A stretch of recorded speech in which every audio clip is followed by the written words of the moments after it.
messieurs, citoyens, citoyennes, Amuréennes, Amuréens, vous êtes invités à venir participer, assister.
Vers l'extérieur, celle-ci est vapeur à l'intérieur. Donc je ne sais pas pourquoi elle a rabaissé par récupérer, parce que c'est la bonne direction.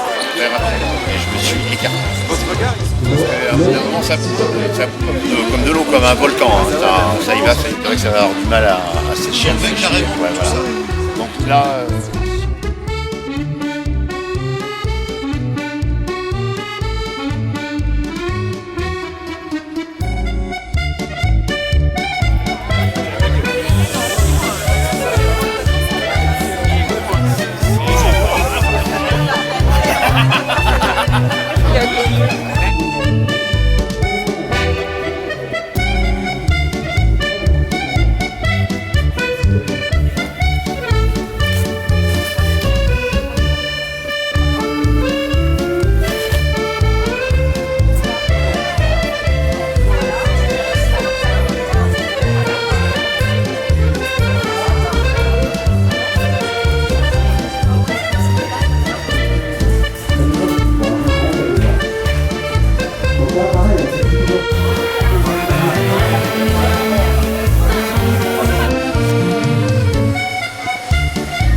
Il y a buvette et restauration toute la journée. Vous êtes, voilà, c'est mis à votre disposition. Voilà, je trouve.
Alors, bienvenue à tous dans ce petit train qui va vous conduire sur la commune d'Amuret. On va aller faire un petit tour d'une vingtaine de minutes, traverser les marais.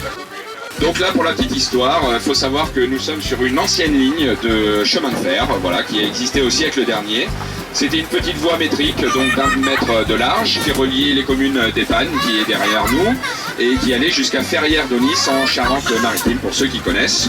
Donc ensuite, ça traversait toutes nos petites communes du Marais, comme Saint-Georges-de-Rex, Arcet, Saint-Hilaire-la-Palue, La Crève-sur-le-Mignon, Courson, jusqu'à Ferrières. Vous allez voir sur votre gauche donc une relique un petit peu de ce qui a existé, donc avec les rails et cette voie métrique ainsi que le reste d'un wagon. Donc la commune d'Amuret, c'est à peu près 500 habitants, sur une surface assez vaste de 1500 hectares. Donc aussi, on est vraiment entre plaine et marais, c'est-à-dire que sur votre partie gauche, vous avez alors ce qu'on peut appeler la partie plaine, ou plutôt le plateau jurassique. C'est-à-dire que ce plateau jurassique, c'est un plateau calcaire qui entoure le marais Poitevin. Donc ce marais qui s'étend environ sur 190 000 hectares, qui va de Niort jusqu'à l'océan Atlantique et notamment jusqu'à la baie de l'Aiguillon. Donc là, on va trouver essentiellement dans le cœur du marais des prairies qui sont encore partagées aujourd'hui par des bovins ou des chevaux. Et on a aussi encore, comme à votre gauche ici, des peupleraies, c'est-à-dire une plantation de peupliers qui est, on peut considérer comme une culture. Et de toute façon, l'économie autour du peuplier est beaucoup moins intéressante qu'il y a quelques années. On a vu un effondrement du prix du bois, notamment avec des essences étrangères qui sont arrivées.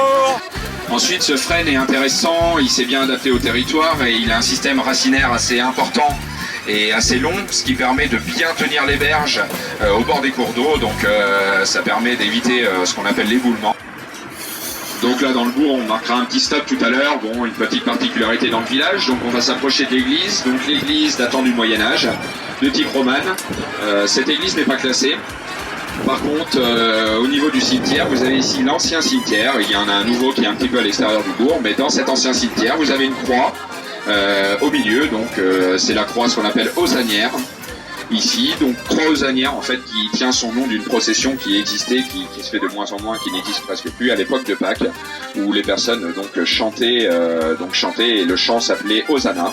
Donc Hosanna qui a donné ce nom à cette croix osanière avec le prêtre qui était derrière et on lançait des couronnes de gui en haut de cette croix. Voilà, donc il faut savoir qu'elle est classée depuis 1889 au milieu de la commune et donc elle va être bientôt aussi restaurée parce qu'on voit qu'elle est un petit peu dégradée.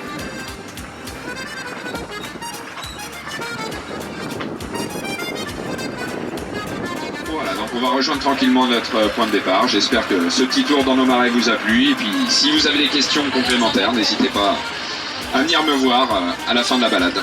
Merci et bonne continuation. Le train dans nos marais vous a plu. Et n'hésitez pas si vous avez des questions. Ah, encore vous?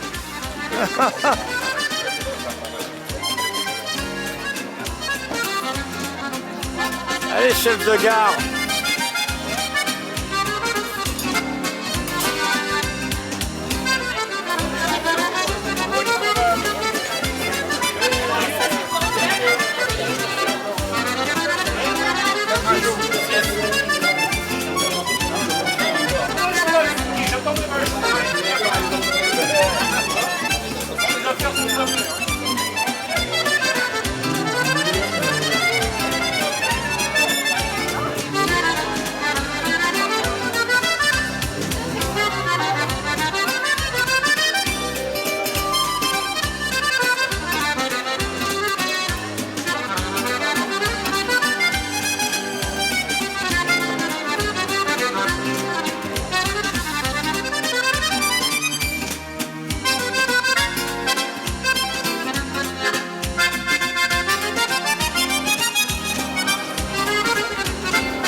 comme je viens de vous le dire dans Marais, les grands discours sont des petites soifs.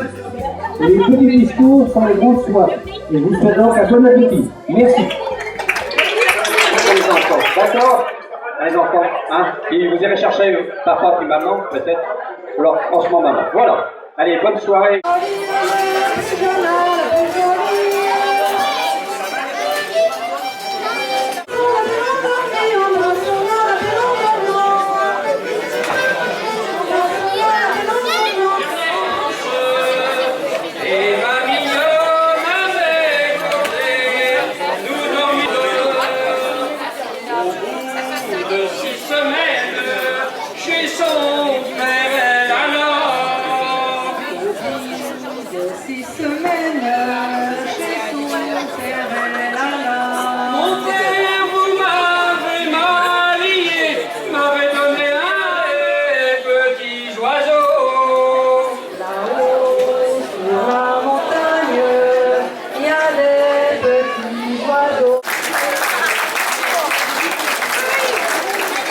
Allez les enfants, vous n'avez pas été chercher papa ou maman? Allez, vous allez chercher papa ou maman, on va faire le cabinet de ma grand-mère.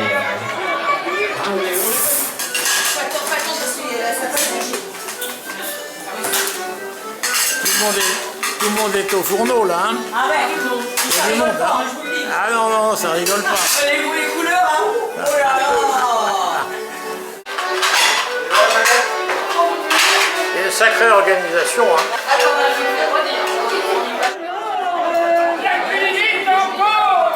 La queue vite encore! La queue vite, oh ma poulette! La queue vite encore une fois! La queue vite encore! La queue vite encore!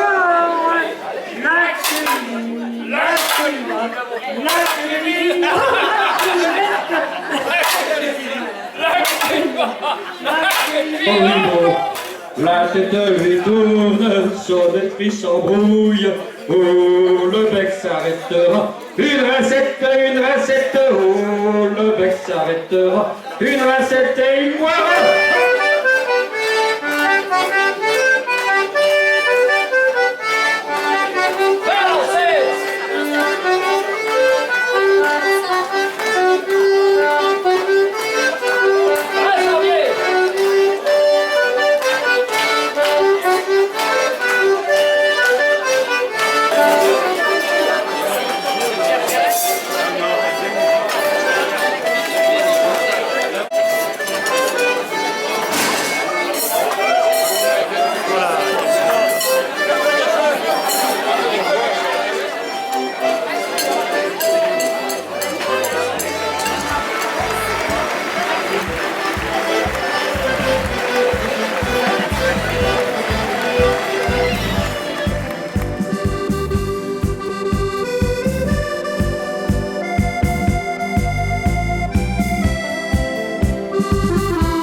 Alors, monsieur le Champêtre va nous faire un appel à la population, là. Ah oui, on va faire un petit avis à la population, bien sûr. Avis à la population! Mesdames et messieurs, citoyens, citoyennes, à Muréens, vous êtes invités à venir participer, assister à l'intronisation avec la confrérie de l'Angélique. Mimine, c'est son nom. Tout le monde l'appelle Mimine chez nous. Émile Allard, 93 ans. Regardez-le comme il est. Hein? Vous pouvez voir les voleurs. Jour de brise. Il conduit sa voiture, pas de lunettes. Longue vie. Mimine, je te souhaite encore 93 ans. Sa droite, Raymond Biro. Alors Raymond, 88, non, 87 ans. Regardez. Hein? vous apercevrez que l'air à Muret est très sain. On est parfaitement dans une ère qui nous permet de vieillir. Alors je vais laisser maintenant la parole au maître de cérémonie pour les introniser, bien sûr. Et donc nous allons procéder à 2 intronisations des personnes que vous voyez là. De charroyer du foin pour les Rigny, la Ficaudière, près de Prissé-la-Charrière. Les années passent et la... Eh oui, hein. Ouais. Voilà, voilà. Ouais.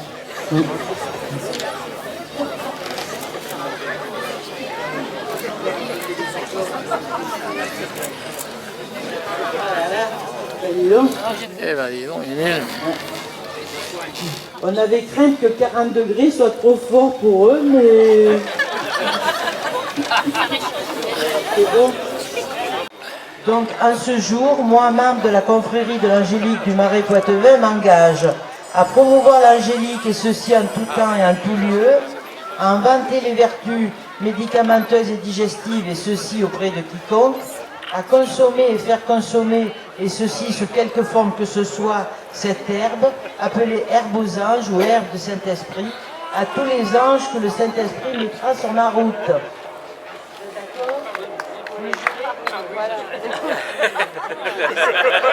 Il le jure par Saint-Michel l'Archange et Archangelica Fée des Marais, je vous intronise dans la confrérie de l'Angélique du Marais Poitevin. Bienvenue.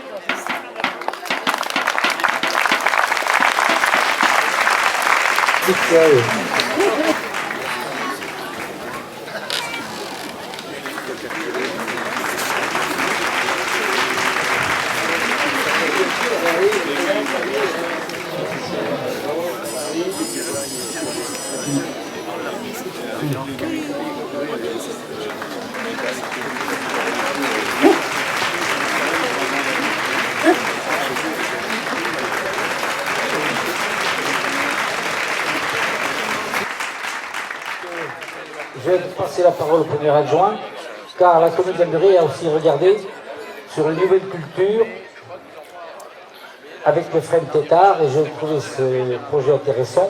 Je vais lui laisser la parole et il va vous présenter en quoi ça consiste. Loïc Michaud. Qu'est-ce qu'on peut faire de nos frênes tant qu'ils sont vivants? On en fait du bois de chauffage, des fagots pour les boulangers. Et puis en fait, on a trouvé en Deux-Sèvres un talent exceptionnel. Et on est ouvert à toutes sortes de cultures dans le Marais. Et ça nous vient d'Australie, au temps des aborigènes. Et là, je vous le donne dans le mille, c'était en frêne. Donc on s'est dit, celui-là, il ne faut pas qu'on loupe. On le fait venir à la fête du frêne tétard. Donc je vais vous laisser découvrir cet artiste qui travaille le bois et particulièrement le frêne pour une démonstration d'instruments musical. Enfin, en tout cas, je ne vous en dis pas plus. Et dans les semaines à venir, dans les mois à venir, on va peut-être monter une multinationale, on ne sait pas, Laurent, autour de l'utilité du frêne dans le Marais Poitevin. Voilà, mais je te laisse venir sur scène et faire la démonstration. Merci pour lui.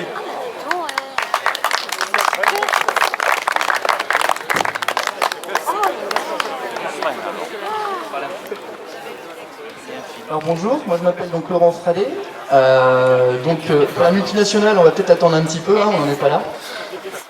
Effectivement, donc, je joue et je fabrique donc, des didgeridoo, qui est un instrument qui d'origine vient d'Australie. Là, donc ce que je fabrique, c'est dans les bois français et locaux si possible. Et donc là, j'en ai un effectivement en frêne, qui n'est pas la seule essence que je travaille, mais c'est une essence qui est très agréable et qui surtout est très jolie à avoir.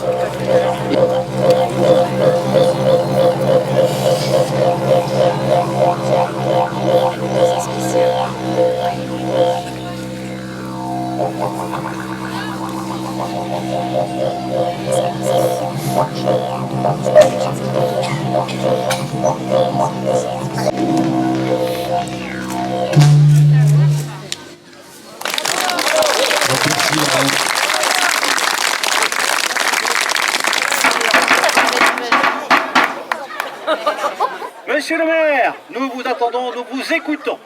Merci. Alors, monsieur le préfet des Deux-Sèvres, madame la députée, je pense qu'elle est là, madame. Voilà, juste en face de moi. Donc, je crois. Monsieur le sénateur, Jean-Marie Morisset, Donc le président du conseil régional, je crois que c'est M. Moreau, je crois que c'est là. Oui, voilà.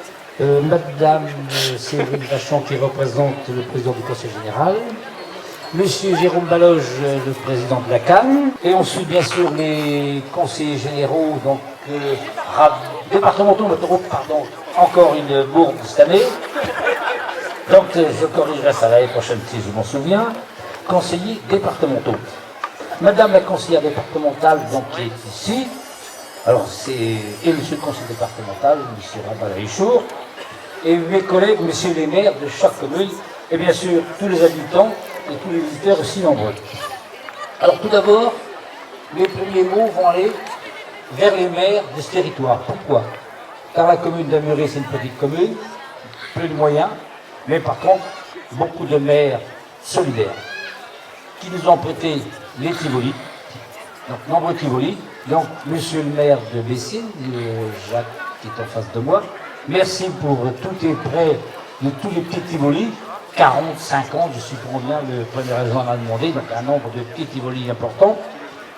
Ensuite, monsieur le maire du Vanneau, pour un autre Tivoli ici, donc Robert, tout le monde connaît Robert dans le Marais. Monsieur Alain Liègre, maire de Saint-Georges, pour aussi un Tivoli. Merci. Monsieur le maire de Coulon, pour un autre Tivoli. Je pense que je n'ai pas oublié.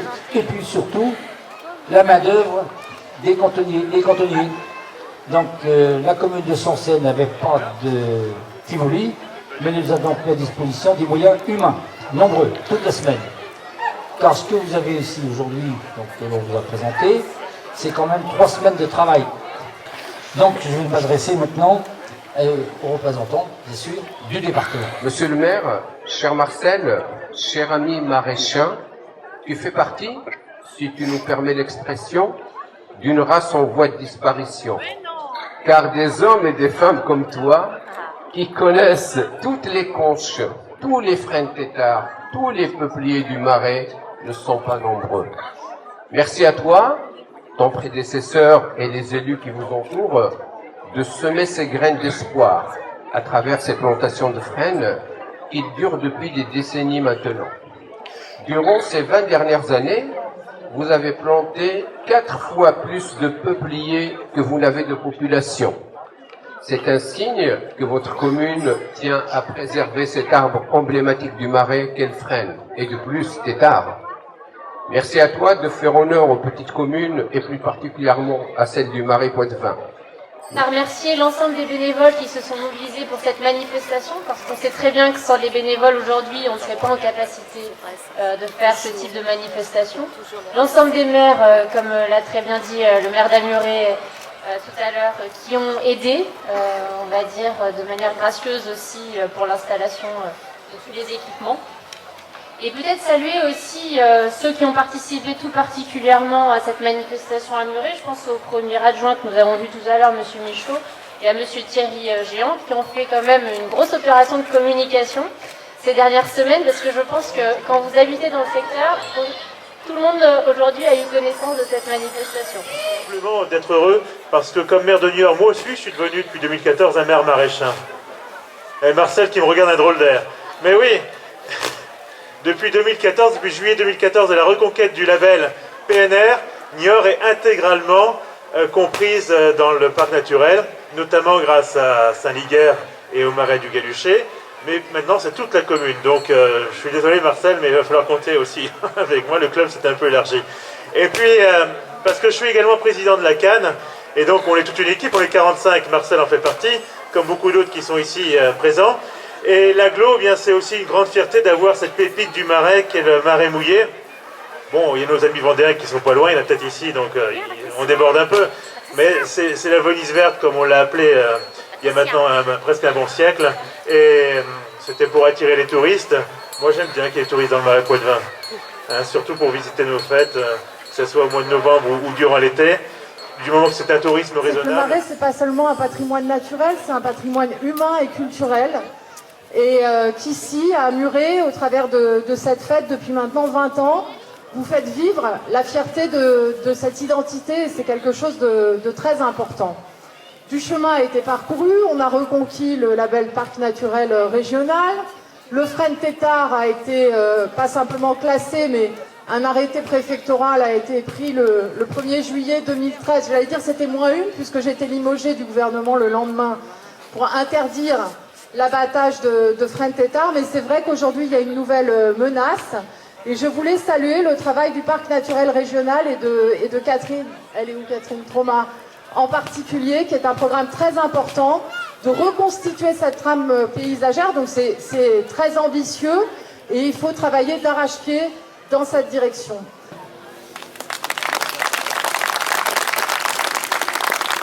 Un mot seulement pour dire mon plaisir d'être ici. Mon plaisir aussi d'avoir un tout petit peu de pluie. Tout ce qui peut pleuvoir est bon à prendre. Je rappelle que nous sommes encore en arrêté sécheresse sur le bassin de la Sèvre niortaise. Ça vaut évidemment pour ici. Je veux dire évidemment un grand bravo à tous les organisateurs de cette... je crois que c'est la 20e version de la fête du frêne tétard. Je suis content d'être là. Et on aurait presque pu dire le troisième anniversaire de l'arrêté préfectoral. C'est ça ? Ou un peu plus que ça. En tout cas, comptez sur moi pour faire bonne garde. La tentation, c'est rarement de planter des arbres et c'est souvent d'en abattre, hélas. Donc, et je terminerai simplement en disant vive Amuret, vive le Marais Poitevin et vive le frêne tétard. Merci, monsieur le préfet. Eh bien, comme le dit notre tradition chez nous, y avons assez bavassé à l'apéro. Et je vous invite à prendre le verre de l'amitié. Merci beaucoup.